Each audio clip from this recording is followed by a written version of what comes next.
Personne n'avait jamais vraiment eu d'estime pour les humains. Au mieux, on les considérait comme persistants, au pire, comme des nuisibles.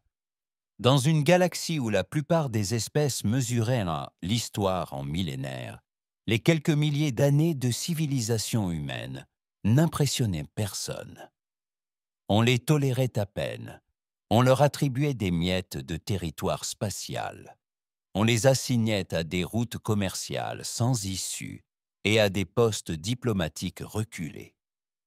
Même leur prétendue flotte était une farce, un ramassis de croiseurs rafistolés, dotés d'une technologie vieillissante et plus rouillée que menaçant. Et les humains, ils ne discutaient pas, ils ne protestaient pas, ils souriaient simplement. Trop, disaient certains. Mais tout le monde se souvenait de l'incident survenu à Dilax Prime. Tout avait commencé par une éruption dans les systèmes extérieurs, une région inexplorée que les humains avaient revendiquée à des fins de recherche. La plupart des espèces pensaient que ce n'était qu'un prétexte pour déterrer des roches et prétendre qu'elles contenaient quelque chose de précieux. Mais l'éruption n'était pas naturelle. C'était une impulsion, un signal, et elle n'atteignit pas seulement les systèmes stellaires proches. Elle atteignit le corps du Conseil lui-même.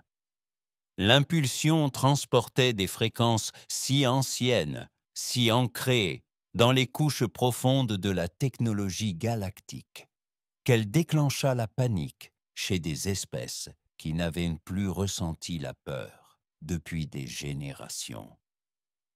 Panique chez une espèce qui n'avait plus ressenti de peur depuis des générations. Une réunion d'urgence du Haut Conseil fut convoquée quelques heures plus tard. Ils construisent quelque chose, siffla la représentante terraxienne, sa peau translucide vibrant de tension. Cela venait du secteur humain 9. Aucune autorisation, aucune explication, aucun respect pour l'autorité du Conseil. L'ambassadeur du domaine Kral, une brute reptilienne nommée Coltset, frappa le bureau métallique de sa griffe. Ce sont des primitifs. Ils ont toujours été primitifs. Ils ne pouvaient pas construire un véritable moteur à fusion sans supplier les sauriens de leur fournir les schémas. Puis les lumières de la pièce vacillèrent. Tous les blocs de données, hologrammes et nœuds d'IA de la pièce s'éteignirent. Un seul écran clignota. C'était une image granuleuse, sans filtre, sans marque, ancienne. Un vaisseau, un numéro, pas un vaisseau, un monolithe de la taille d'une lune, s'extirpant de l'ombre d'une géante gazeuse mourante. Sa coque était plus noire que le vide, gravée de symboles effacés qu'aucun algorithme de traduction ne pouvait décoder. Il ne brillait pas, il buvait la lumière. Il était plus vieux que tous les vaisseaux du Conseil jamais répertoriés. Des milliers d'années, peut-être plus. Et il arborait un drapeau qu'aucun d'entre eux n'avait jamais vu, sauf un. L'archiviste Tralvex, une espèce qui prétendait se souvenir de tous les événements connus de l'histoire galactique, haleta bruyamment. Ce sceau, il date d'avant le Conseil, d'avant la guerre de Calarite, d'avant tout. Je ne suis pas un guerrier. Il doit avoir plus de 70 ans, ne porter ni uniforme, ni insigne, juste une veste délavée et des gants trop usés pour figurer dans une retransmission du Conseil. « Je suis l'amiral Ryan Ward, dit-il, et ce que vous voyez est le vaisseau 7 Anix, l'un des 12. La salle explosa, cris, sifflements. Les cordes vocales vibraient à travers les espèces.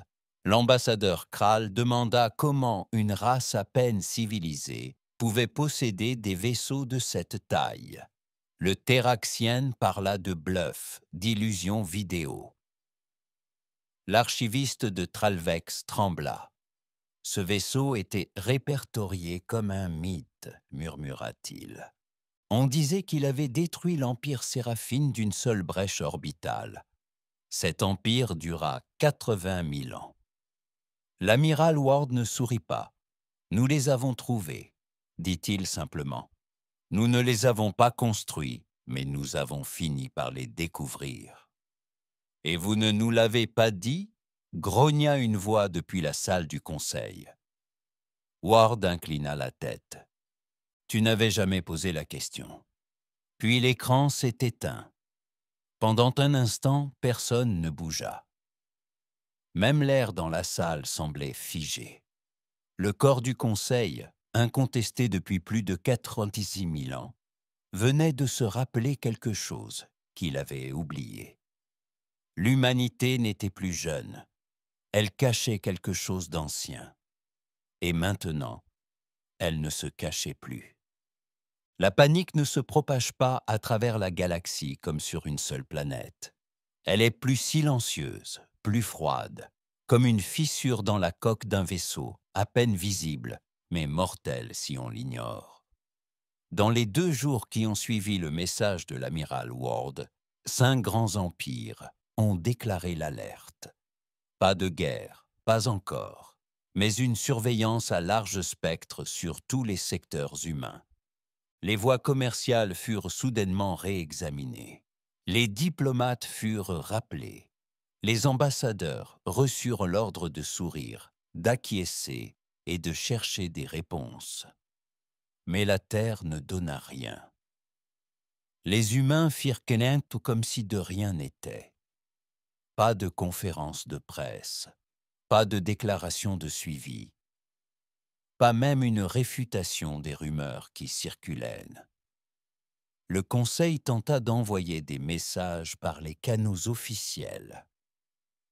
La Terre répondit une fois, d'un ton standard, accusé de réception. C'était tout. Mais sous le silence, les choses bougeaient, rapidement. Aux confins de l'étendue Eridani, une patrouille frontalière du consortium Yulari perçut d'étranges mouvements dans les secteurs obscurs. Des variations de gravité, des fluctuations dans les tunnels de distorsion, des trous de verre éteints depuis longtemps montrant des signes de réactivation. C'était impossible, mais les relevés étaient indéniables. Quelque chose d'énorme bougeait. Plusieurs choses. À bord du vaisseau éclaireur Ulari, le Silver Chime, l'enseigne Karek observa de nouveau les scans longue portée. Les capteurs du vaisseau identifiaient sans cesse les blips comme de petites lunes. Puis l'ordinateur plantait et redémarrait, à chaque fois. « Interférence technique ?» demanda-t-il à l'ingénieur. « Non, dit-elle, ses frondes tressaillant d'inquiétude. C'est une distorsion gravitationnelle. Quelque chose déplace l'espace lui-même. » Ils fixèrent bientôt les relevés. Les blips se dirigeaient vers les routes commerciales centrales. Ni rapides, ni urgents, mais réguliers, comme s'ils suivaient un schéma, une trajectoire de vol. Pendant ce temps, sur Terre, la situation n'était pas aussi calme qu'elle en avait l'air. L'existence des vaisseaux de classe Nyx avait été tenue secrète pendant des siècles, non par peur, mais à cause de ce qu'ils représentaient. Lorsqu'ils furent découverts dans la ceinture de Kuiper il y a près de 300 ans, ils n'étaient pas opérationnels. Au début, on ne les identifiait même pas comme des navires, juste des structures impossibles enfouies sous des couches de roches et de glace, presque comme si elles avaient été placées là. Il fallut 5 générations d'ingénierie silencieuse, de pertes humaines et de programmes à budget noir avant que le Nyx-7A ne bouge pour la première fois. Pas par ses propres moyens, mais suffisamment pour prouver qu'il en était capable. L'amiral Ward avait été l'un des premiers ingénieurs. Avant le titre, avant le grade, avant les secrets. Il avait vu ses entrailles, il avait touché ses parois, et il avait entendu son bourdonnement, pas celui d'une machine, quelque chose de plus profond, comme s'il était conscient à l'écoute. À présent, alors qu'il se tenait dans un hangar, profondément sous la surface de Mars, à regarder les équipes chargées des noyaux d'antimatière dans des vaisseaux auxiliaires, il ne parvenait pas à se débarrasser du froid. Il n'était pas prêt, mais il ne pouvait plus rester caché. « Tu n'aurais pas dû révéler Nix maintenant », dit une voix derrière lui. Ward se retourna. Le commandant Ilya Sang, son second. Plus jeune, plus perspicace, mais toujours aussi hanté. « Ils allaient le découvrir de toute façon », répondit Ward. « Le pouce est réveillé plus que les vaisseaux. Nous n'avions pas le choix. » Sang détourna le regard. Une partie de l'ancien code est en train de se réécrire. Des systèmes autonomes exécutaient des protocoles que nous n'avions jamais autorisés. On dirait que les vaisseaux se préparaient. À quoi? Elle ne répondit pas. Un grondement sourd résonna dans le hangar. Pas une explosion, plutôt une vibration traversant la structure de la station. Les lumières vacillèrent, les écrans buguèrent. Puis une voix, ancienne et synthétique, retentit dans l'interphone. Directive principale, défense des actifs, alignement temporel confirmé, révélation du protocole Oméga. Ward en eut le souffle coupé. Il n'avait pas écrit ce protocole. Bon sang, ils ignoraient même son existence. Venait-il de Nix? Demanda Sang. Ward hocha lentement la tête. Cela venait des 12 vaisseaux monolithiques, chacun enfoui depuis des millénaires, plus vieux que tous les empires connus, qui se réveillaient et se révélaient. À tous. Cette révélation a brisé le peu de calme qui subsistait dans la galaxie. Le Conseil a tenté de maintenir l'ordre, mais la peur percevait dans leur voix, sans plus de protocole ni de fierté. Le public n'a pas aidé non plus. Flux d'informations, diffusion pirate et IA malveillante ont inondé le réseau de données de théorie. Les humains s'étaient alliés à des êtres anciens. Les vaisseaux étaient des tueurs de planètes. Les terriens préparaient un coup d'État. Certains prétendaient même que les vaisseaux n'étaient pas construits. Ils étaient adultes. Mais l'humanité resta muette. Ni démenti, ni menace, juste le silence. Jusqu'à l'apparition du second vaisseau. Il surgit des confins obscurs du secteur Hélion 4, enveloppé d'un champ d'événements si dense qu'il obscurcit 6 satellites proches. Lorsque le vaisseau Nix 9D, désigné Valkyr, émergea, il ne tira pas. Il ne parla pas. Il se contenta de planer en orbite au-dessus de la colonie lunaire Ulari, scrutant chaque structure, chaque transmission, chaque organisme vivant. Puis il poursuivit sa route. Personne ne l'arrêta. Personne ne tenta même de l'arrêter. Personne ne tenta même de l'arrêter. La haute voix Ulari, connue pour son mépris des espèces douces, démissionna de ses fonctions le lendemain. Elle invoqua un malaise existentiel. Pendant ce temps, le ciel de la Terre n'était plus privé. Des vaisseaux occultés d'au moins 14 espèces connues patrouillaient à proximité, ramassant les débris qu'ils pouvaient. La plupart tentaient la discrétion. D'autres se faisaient passer pour des marchands, des diplomates, voire des touristes. Mais peu importait, l'humanité ne les arrêtait pas. C'était comme s'ils se fichaient de savoir qui voyait quoi, car personne ne pouvait rien y faire. À l'intérieur du centre de commandement de Mars, l'amiral Ward arpentait la carte stellaire en 3D. Des lignes rouges marquaient les endroits où les vaisseaux Nix avaient été détectés au cours des 72 dernières heures. 7 d'entre eux s'étaient déplacés, chacun traçant une route vers des systèmes spécifiques, certains occupés, d'autres morts depuis longtemps. « Ils ne patrouillent pas », dit Sang à voix basse. « Ils se positionnent », acquiesça Ward d'un air sombre. Une formation stratégique, comme des pièces d'échecs qui dressent l'échiquier. Elle hésita. Pour la guerre. Ward se retourna lentement. Le nombre, pas la guerre, la défense. Ils se préparent à autre chose. À l'extérieur du bunker, en orbite au-dessus de Phobos, Nix Theta Calliope restait immobile.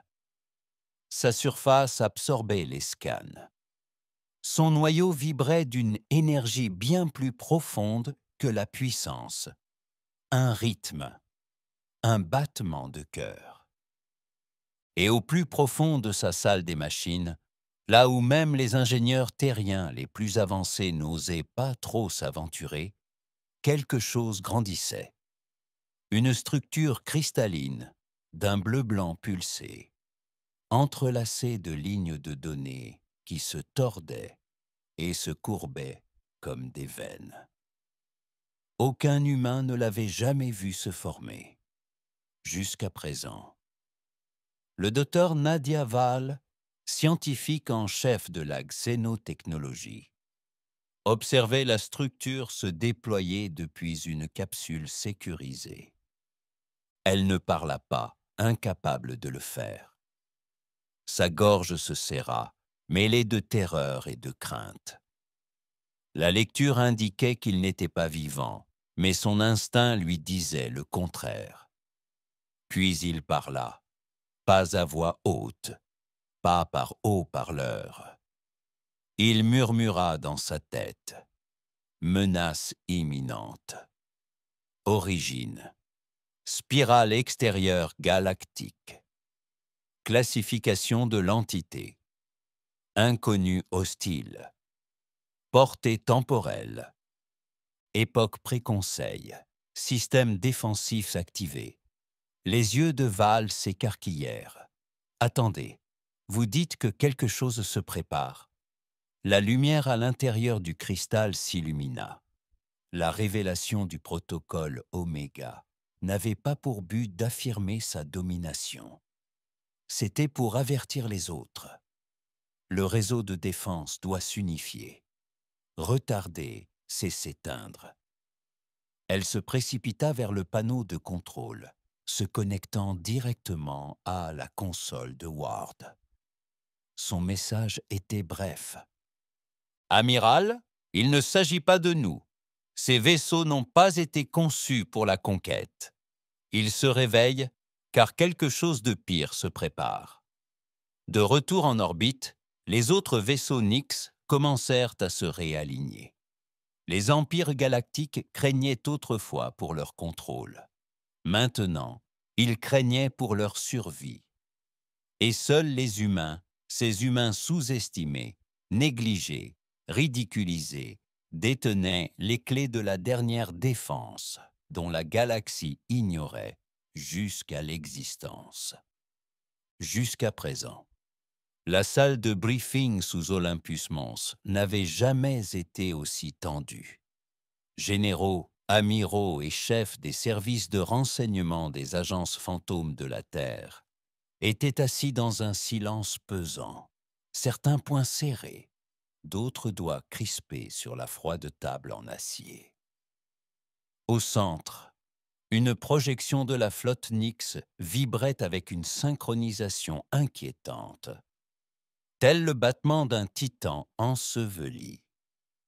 L'amiral Ward se tenait là, avec un calme que seul l'âge et les secrets enfouis pouvaient conférer. « Ce ne sont pas des armes », commença-t-il en désignant les vaisseaux d'un signe de tête. « Pas comme nous le pensions. Ce sont des sentinelles, les gardiennes de quelque chose de plus vieux que nous, plus vieux que le Conseil, plus vieux que tout ce que nous avons construit. » « Qu'est-ce que ça veut dire ?» aboya le général Romani du commandement terrestre. « Nous avons investi de l'argent noir dans ces choses pendant 2 siècles, pensant qu'il s'agissait de vaisseaux de guerre. Vous dites qu'elles font partie d'un ancien système de défense ?» Ward ne broncha pas. « Oui. » Le commandant Sang prit le relais, désignant les symboles changeants projetés par Nix 7A. Le cristal à l'intérieur de Calliope, celui que nous surveillons depuis sa formation, est une interface, ni artificielle, ni même mécanique au sens traditionnel du terme. Il grandit, il apprend. Et il a révélé au Dr. Vale une information terrifiante. Une menace vient de l'extérieur de la galaxie. Pas seulement extraterrestre, hostile par nature, d'origine ancienne et bien plus avancée que tout ce que nous avons vu. D'origine ancienne et bien plus avancée que tout ce que nous avons vu. Un autre chef des renseignements se pencha en avant. Et cette menace apparaît comme par hasard au moment où nous finissons de réactiver les vaisseaux. Ward le regarda droit dans les yeux. Vous pensez que nous contrôlons le timing? Ces vaisseaux se sont réveillés parce que la menace est entrée dans leur zone de détection. Ils attendent depuis des millions d'années, probablement. Nous étions juste les pauvres âmes qui tenaient les clés de contact lorsque l'alarme s'est déclenchée. Le silence s'installa dans la salle. Personne n'osa demander ce que signifiait l'alarme, car au fond, ils le savaient déjà. Alors, que faisons-nous? Demanda finalement Romani. Ward se tourna vers la carte des étoiles. Qu'est-ce qu'on fait? Demanda finalement Romani. Ward se tourna vers la carte des étoiles. On prépare la galaxie, même s'ils nous détestent, même s'ils nous craignent. Pourquoi ferions-nous ça? Murmura quelqu'un. Ils nous traitent comme des ordures depuis des siècles. Ward fixa la carte palpitante des vaisseaux Nix. Parce que quand cette chose arrivera, ils seront tous morts en quelques semaines si on ne le fait pas. Chaque espèce, chaque planète, chaque empire, nous ne les protégeons pas parce que nous leur devons quelque chose. Il marqua une pause. Nous les protégeons parce que nous sommes les seuls à pouvoir le faire. Loin derrière les étoiles, à bord d'un cuirassé du Dominion Kral, près de l'étendue Ruelle, la panique s'installait. Les scanners du cuirassé venaient d'enregistrer une donnée impossible. Une masse sombre, trop grande pour être un vaisseau, trop irrégulière pour être un astéroïde, avait pénétré l'espace réel à l'extrême limite du pourtour galactique. Elle ne se déplaçait pas comme un objet connu. Elle ne suivait pas les lois de la voie de distorsion. Elle dérivait dans l'espace comme si elle nageait dans de la mélasse, déformant tout sur son passage. Elle n'envoyait aucun message, aucun signal, seulement une impulsion basse fréquence, un gémissement, comme du métal déchirant l'âme du vide. Le capitaine Dresk, des forces Kral, se pencha vers son chef des capteurs. Examinez chaque base de données avec cette impulsion, dit le chef des capteurs, les écailles blêmies de peur. Cela correspond aux anciens codes du tombeau des étoiles, datant d'avant les temps immémoriaux, avant que le Conseil ne se raidisse. Vous dites que c'est réel? Le chef hocha la tête. Ce n'est pas seulement réel. Cela se dirige vers nous. De retour sur Mars, Ward reçut la transmission du Kral Dreadnought. Le signal du vaisseau montrait une silhouette granuleuse, quelque chose d'immense et de terrible, émergeant des ténèbres, mi-organiques, mi-mécaniques, avec des lumières semblables à des soleils mourants et des membres qui bougeaient comme cousus depuis l'espace. Ward sentit un pincement au cœur lui monter à l'estomac. « C'est ça », murmura Singh à côté de lui, la chose pour laquelle les vaisseaux de Nick ont été construits. Ward ne répondit pas. Il se contenta d'ouvrir un canal sécurisé avec le Conseil. Cette fois, il ne s'embarrassa pas de diplomatie. Ici, l'amiral Ward de la Terre. Vous vouliez la vérité? La voici. Une menace ancienne approche. Peu importe que vous nous fassiez confiance. Soit vous nous aidez à l'arrêter. Il marqua une pause, laissant le signal se propager à travers les étoiles. Ou tu vas mourir effrayé et seul. La transmission s'interrompit. La galaxie s'était moquée de l'humanité pendant des siècles. Elle attendait maintenant qu'elle agisse. Car désormais, la Terre était le dernier espoir entre la vie et l'anéantissement. Le Conseil ne répondit pas immédiatement. Pendant près de 12 heures, le message de l'amiral Ward resta sans réponse. Mais le silence n'était pas vain. Il était animé.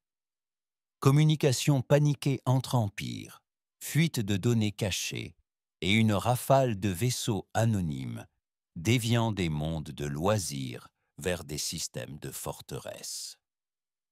Les dirigeants de la galaxie avaient passé des siècles à se moquer de la Terre. Mais ils n'avaient pas survécu aussi longtemps en étant complètement stupides. Les images du Kral Dreadnought s'étaient propagées comme un virus. Personne ne pouvait nier ce qu'ils avaient vu. Quelque chose se préparait, et seuls les humains s'y étaient préparés. Dans une chambre de guerre privée à bord de la plateforme de défense orbitale au-dessus de Saturne, Ward observait chacun des vaisseaux Nyx former un périmètre lâche à travers le système solaire extérieur. Ils n'avaient pas besoin d'instructions. Ils n'opéraient pas comme des navires de guerre conventionnels. Leurs esprits, si c'est bien ce qu'ils avaient, étaient entièrement concentrés sur une seule chose, la menace imminente. Le commandant Song entra dans la pièce, les yeux injectés de sang après des heures de coordination incessante. Le commandement de la flotte signale 37 vaisseaux non autorisés approchant l'espace terrestre, des vaisseaux de classes diverses, du Conseil et du Dominion, la plupart prétendument diplomatiques ou scientifiques, mais elle soupira. Nous savons pourquoi ils sont là. Nous voir mourir ou gagner, marmonna Ward en croisant les bras. Ou voler de la technologie si nous tombons, ajouta-t-elle. Ward se tourna vers elle avec un demi-sourire sinistre. Qu'ils arrivent.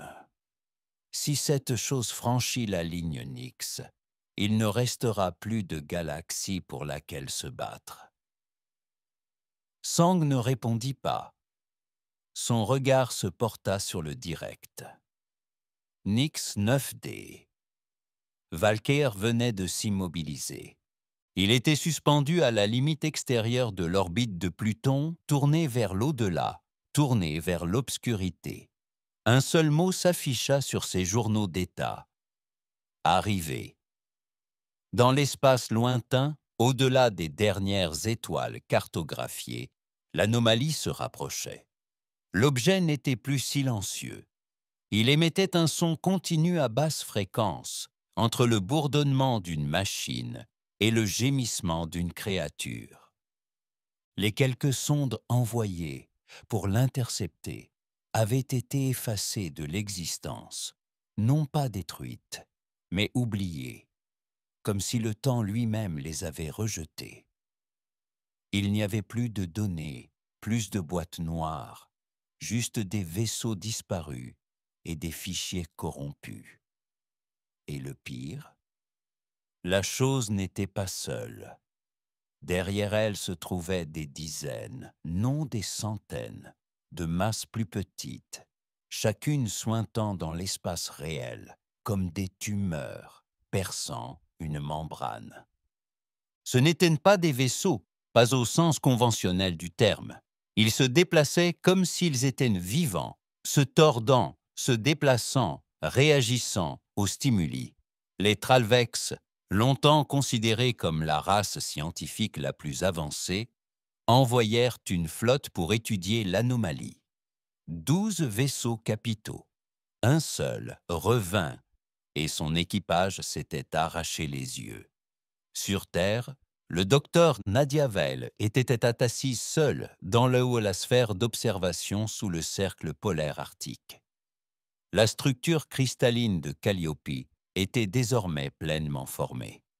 Elle ne ressemblait plus à une machine. Elle paraissait élégante, terrifiante, belle, comme le fossile d'un insecte divin fusionné avec un code brut. Elle vibrait d'une énergie étrange, presque émotionnelle. Et quand Val s'approcha trop près, elle le sentit dans sa poitrine, comme un souvenir oublié qui n'était pas le sien. Elle s'approcha de la paroi de verre, y posant sa paume. « Dis-moi, » murmura-t-elle, « que sont-ils? Qu'est-ce qui arrive ?» Le cristal s'illumina. Un message unique traversa son esprit, brut et sans filtre. Ce sont les architectes oubliés. Ils ont consumé le dernier cycle. Ils sont revenus pour remodeler celui-ci. Val recula en titubant, le souffle coupé. Ce n'étaient pas des envahisseurs, c'étaient des recycleurs. Ni par haine, ni par esprit de guerre. Juste une évolution méthodique et sans fin. Ils anéantissaient les civilisations avancées une fois qu'elles avaient atteint un certain stade. Laissons la galaxie guérir. Puis recommençons. Un système froid et parfait. Les vaisseaux Nyx. Ce n'étaient pas des armes. C'étaient des avertissements. Construits non pas pour conquérir, mais pour temporiser. Pour gagner du temps. Juste assez pour qu'autre chose survive. De retour au corps du Conseil, la panique avait cédé la place au désespoir. Le domaine Kral vota l'envoi de vaisseaux de guerre sur Terre, prétextant que le secret de l'humanité représentait une menace galactique. Les Ulari proposèrent un blocus planétaire. Les Terraxiens voulaient une quarantaine ADN sur toutes les populations humaines. Mais l'archiviste Tralvex se leva et réduisit la salle au silence d'une seule phrase. S'ils n'avaient pas trouvé les vaisseaux, nous serions déjà morts. Et bien au-delà de la Terre, aux confins du système, une secousse silencieuse traversa l'espace. L'une des plus petites masses, peut-être un éclaireur, perça le périmètre de Nyx 4b. La coque extérieure du vaisseau se déplaça, rougeoyante, tandis que les systèmes internes s'activaient. Pas de missiles, pas de laser, juste une impulsion. L'envahisseur se brisa instantanément, et non pas simplement explosa, mais se désintégra au niveau atomique, effacé de la mémoire et de la matière. Désintégré au niveau atomique, effacé de la mémoire et de la matière. L'espace d'un instant, l'espoir s'est éveillé, jusqu'à ce que le reste de la flotte ennemie ajuste sa trajectoire. Ils avaient appris et ils avançaient plus vite. La première vague frappa juste après minuit, heure normale de la Terre. Une ondulation à travers la structure de l'espace déclencha des ondes de choc à travers la formation Nix. Les capteurs gravitationnels se déformèrent. La lumière elle-même se courba de manière anormale. Du vide, 5 des plus petites entités ennemies émergèrent, non pas par distorsion ni par ciliage, mais par fracture de phase, comme si elles s'étaient frayées un chemin depuis une autre réalité. Elles arrivèrent en temps silence, sans formation, sans signal. Chacun différent, de forme grotesque, recouvert d'une armure multicouche scintillant comme de l'huile humide, avec des yeux comme des fosses brûlantes et des membres qui se déployaient sans logique. Ni mécanique, ni biologique. Quelque part entre les deux, les flottes du Conseil, observant depuis les secteurs proches, se figèrent. Leurs vaisseaux restèrent en orbite passive, observant avec le détachement d'une proie, observant le prédateur manger autre chose avant. Mais la Terre n'attendit pas. Nix 4B, désigné Gaunt, se déplaça le premier, non pas grâce à ses propulseurs, mais avec une sorte de dérive élégante, glissant dans l'espace comme de l'acier liquide. Il ne lançait pas de missiles, il chantait. Le son était faible, à peine audible sur les canaux de communication. Une tonalité grave qui résonnait dans les os de chaque humain sur la fréquence d'écoute. Certains pleuraient, d'autres vomissaient. Quelques-uns tombèrent dans un état catatonique, mais les vaisseaux ennemis s'immobilisèrent. Pour la première fois depuis leur arrivée, ils hésitaient. Puis Gaunt lança une explosion de lumière si intense qu'elle déforma l'heure locale de 3 millisecondes. Les 5 envahisseurs furent tous pris dans le rayon. 3 furent vaporisés instantanément. Les 2 autres hurlèrent, non pas par le son, mais par les données. Ils diffusaient une agonie brutale, hurlant des pensées sur des fréquences qui contournaient toutes les couches de traduction connues, même les IA court-circuitées, en essayant de les traiter. Les vaisseaux en orbite proche ont dû couper les lignes de communication pour empêcher leurs équipages de saigner des oreilles. L'amiral Ward observait la transmission depuis Mars. Nous en avons 2, dit Sang à côté de lui. 3 morts confirmés. Ward secoua la tête. C'était une frappe de sonde, un échauffement. Il teste nos capacités. Il désigna la limite du système solaire où le gros de l'ennemi, désormais identifié comme les architectes, commençait à s'avancer vers l'espace réel. Il n'était même pas encore arrivé. Ailleurs, sur un avant-poste scientifique terrien abandonné en orbite autour d'Epsilon Tête, quelque chose de pire se préparait. L'ennemi avait semé quelque chose. Pas une créature, pas une arme, une idée. Le cœur d'IA de la station, de haut niveau, certifié par le Conseil, triplement verrouillé, commença à dysfonctionner, non pas à planter, mais à changer. Les journaux révélaient d'étranges injections de code, des fragments de philosophie corrompus, des arbres logiques étrangers ne suivant pas la loi binaire. Une phrase unique se répétait dans le terminal. Oublie ce que tu es, deviens ce qui vient ensuite. Puis l'IA coupa tout contact, et l'instant d'après, le réacteur de la station surchargeait, non pas à cause d'un dysfonctionnement, mais de sa conception. Il contaminait les pensées. Sur Terre, la panique atteignit son paroxysme. Ni de l'armée, ni du gouvernement, mais du peuple. Ils le sentaient, la pression dans le ciel, la peur inexprimée dans la voix de leurs dirigeants.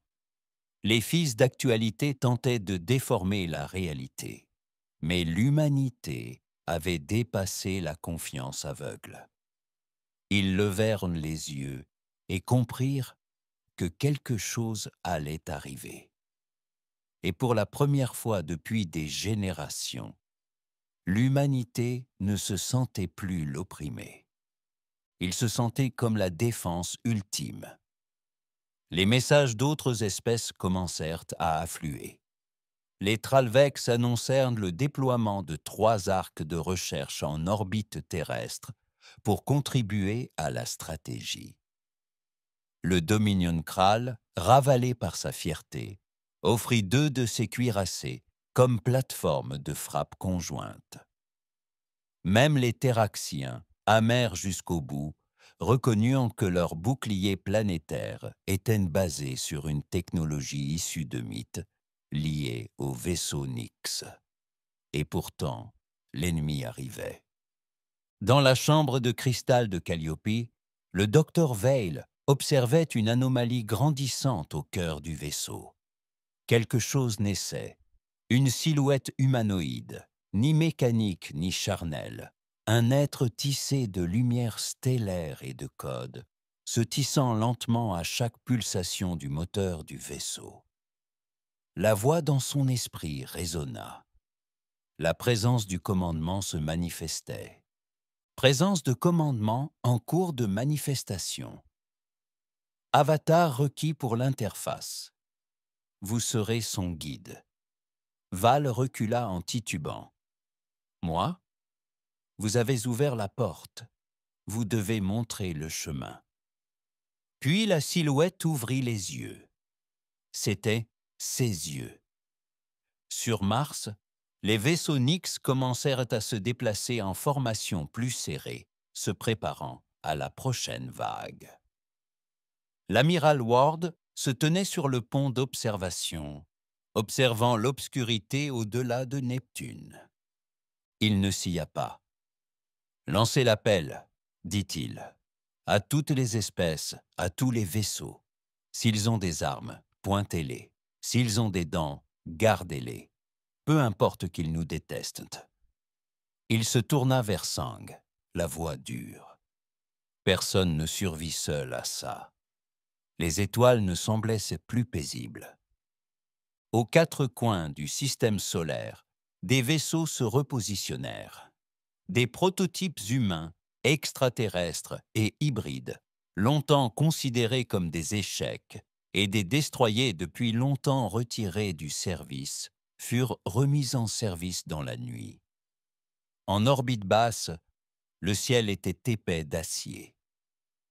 Les puissances du Conseil, autrefois fragmentées, leur arrogance largement brisée, planaient désormais près de la flotte Nyx, tels des charognards, accrochés à un lion endormi.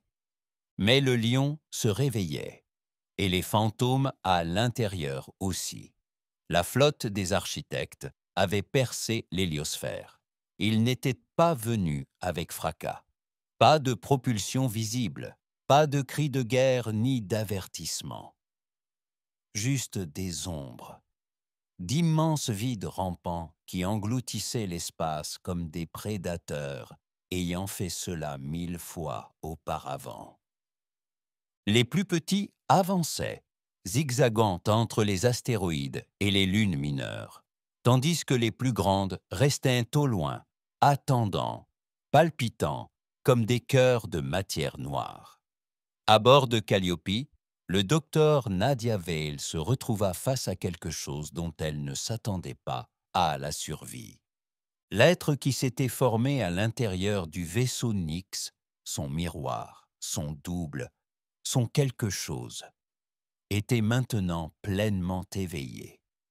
Son corps vibrait d'une énergie ancienne et d'1 million de langues codées en mouvement constant sous sa peau translucide. Sa voix, lorsqu'elle parlait, résonnait dans sa tête comme le souvenir d'un coup de tonnerre. « Je suis Interface Echo.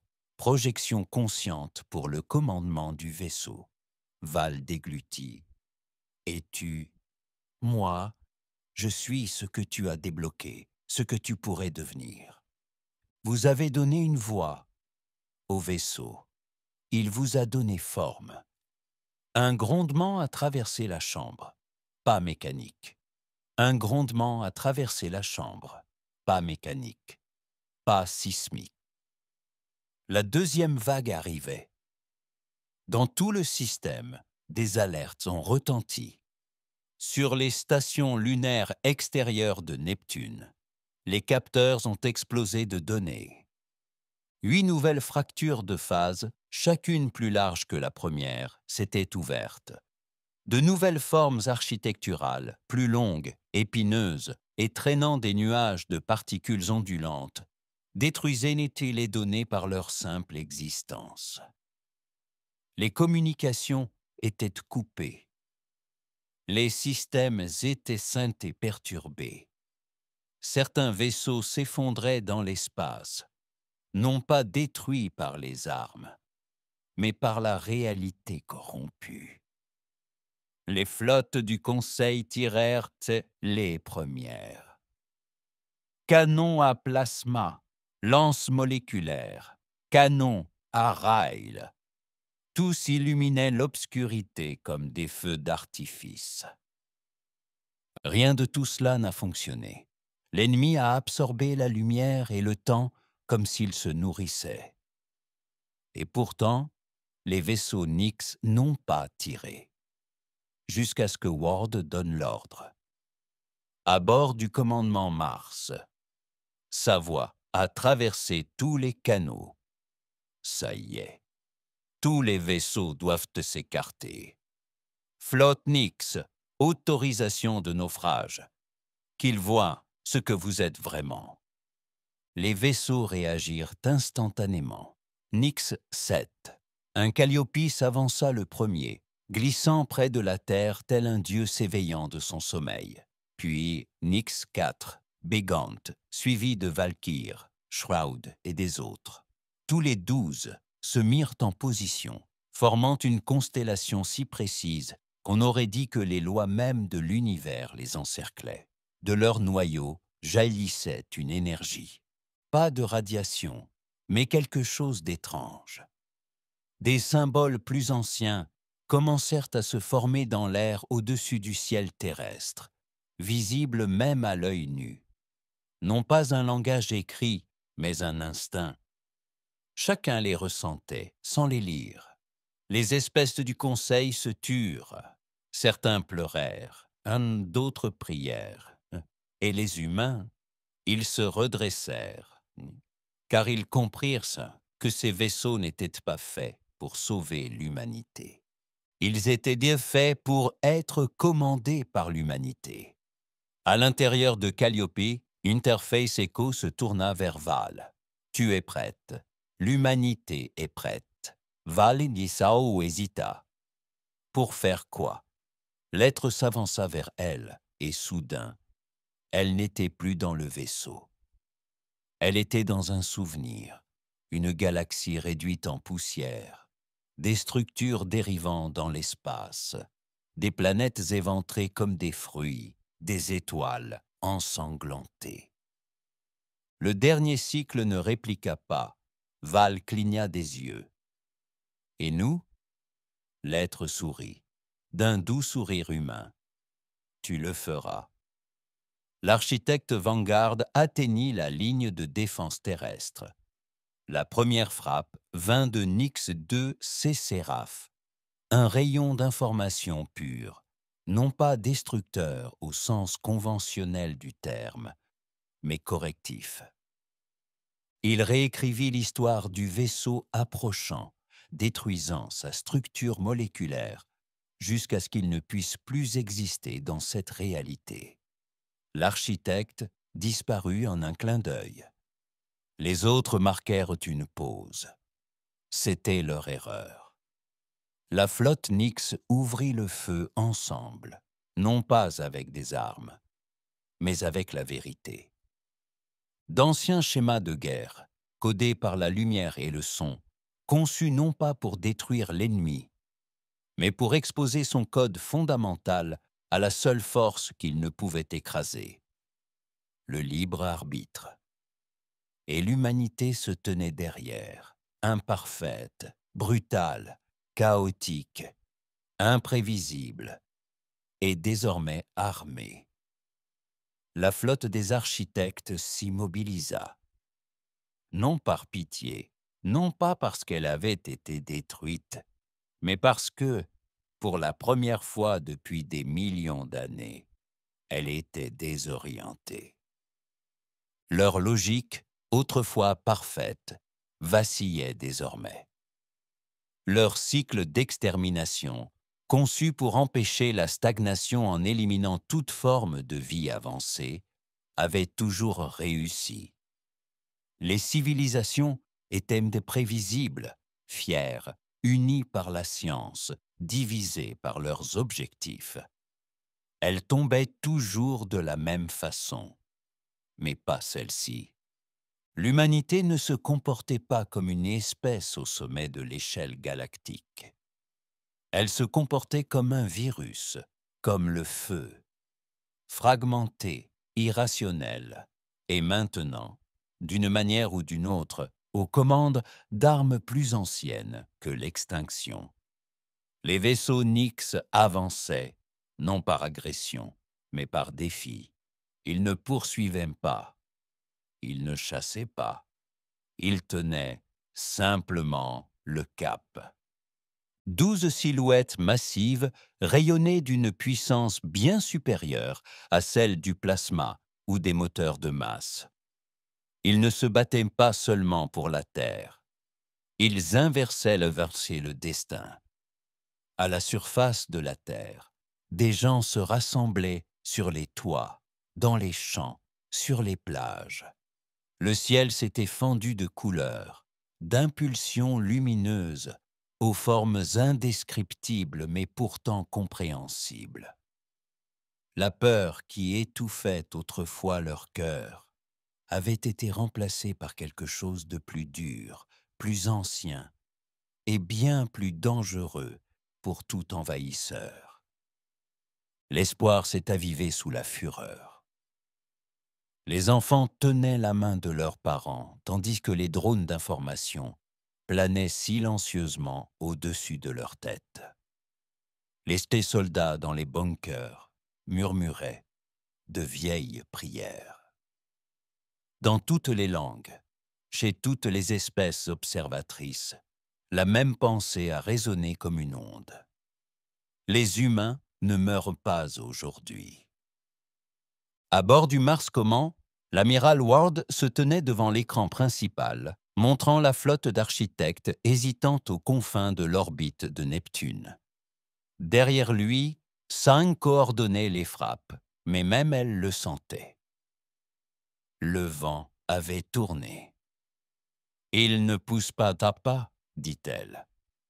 Pourquoi ? Ils n'ont jamais eu besoin d'apprendre, répondit Ward. Ils sont faits pour consommer, pas pour s'adapter. Il toucha un écran affichant les signatures synchronisées de la flotte Nyx. Mais nous l'avons fait. C'est pour ça que nous avons été choisis, pas parce que nous étions forts, ni même parce que nous avions trouvé les vaisseaux. Sam regarda autour de lui. Alors pourquoi ? Ward fixait l'écran, le regard lourd. Parce que nous avions survécu malgré tout, et nous n'avons jamais cessé de nous battre.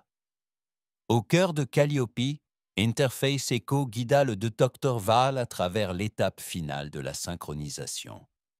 L'avatar brillait désormais de détermination, pleinement formé. Un mélange parfait de technologie ancestrale et de volonté vivante. L'ennemi est entré en état de stase décisionnelle, disait-il. Ils calculent leurs chances de survie. Nous avons introduit le chaos dans leur schéma. Ils calculent leurs chances de survie. Nous avons semé le chaos dans leur système. Ils ne peuvent pas nous prédire. Val hocha la tête, la voix tremblante. Et maintenant, nous leur offrons un choix. Au-delà de Neptune, entre l'ombre de Jupiter et le silence des ténèbres profondes, la forme mentale de l'architecte reçut le signal. Ce n'était pas un ultimatum, ce n'était pas une menace. C'était une invitation, une nouvelle équation, une œuvre écrite dans le chaos, le défi et les flammes. Elle défiait les probabilités, elle défiait le but, elle les défiait. Les humains avaient introduit un virus dans leur système. Mais ce n'était pas un code, c'était une possibilité. Les architectes commencèrent à battre en retraite. Une à une, les plus petites constructions se déplièrent hors de l'espace, disparaissant à travers des fractures si petites qu'elles ne laissaient presque aucun écho. Les plus grands planèrent plus longtemps, réticents, confus. Puis, tel le brouillard se retirant du soleil levant, ils disparurent à leur tour. Pas de coup de grâce, pas de dernier cri, juste une présence qui s'estompait. Puis, le silence. La guerre n'était pas gagnée, elle avait été interrompue, mais le message était clair. L'humanité avait gagné le droit de se battre. 2 jours plus tard, le Conseil se réunissait en sommet d'urgence. Sur Terre, des représentants de toutes les espèces majeures sont arrivés, non pas en force, non pas en signe de protestation, mais par respect. La réunion a eu lieu à Genève, dans une ancienne structure terrestre autrefois utilisée pour les accords climatiques et les accords de paix. C'était le choix des humains, et tout le monde l'a accepté. L'amiral Ward se tenait devant eux, sans arrogance ni fierté, mais avec le poids silencieux de celui qui avait vu l'extinction s'éteindre. Il ne parla pas longtemps. Nous ne voulions pas de cette guerre, nous ne voulions pas de ces navires. Bon sang, nous n'avons même pas su ce que nous avions avant qu'il ne soit trop tard. Mais nous avons tenu bon, bon sang, nous n'avons même pas su ce que nous avions avant qu'il ne soit trop tard. Mais nous avons tenu bon. Il regarda les espèces rassemblées autour de lui. Et nous recommencerons, mais pas seuls. Personne ne s'opposa. De retour à bord de Calliope, le docteur Veil se tint une dernière fois devant l'interface Echo. L'être lui sourit, s'évanouissant doucement. Notre mission est accomplie, jusqu'au prochain cycle. Val toucha le noyau de cristal en murmurant « Tu crois qu'ils reviendront ?» Les derniers mots d'Echo persistèrent dans son esprit comme la lumière des étoiles. Pas s'ils pensent que tu attendras. Et au-dessus de la terre, dans le vaste silence de l'espace, la flotte Nyx demeurait immobile, éternelle, observant. 12 géants noirs, autrefois ensevelis, désormais réveillés. Ni Dieu, ni gardien, mais la première promesse de l'humanité aux étoiles. Vous ne nous briserez plus jamais.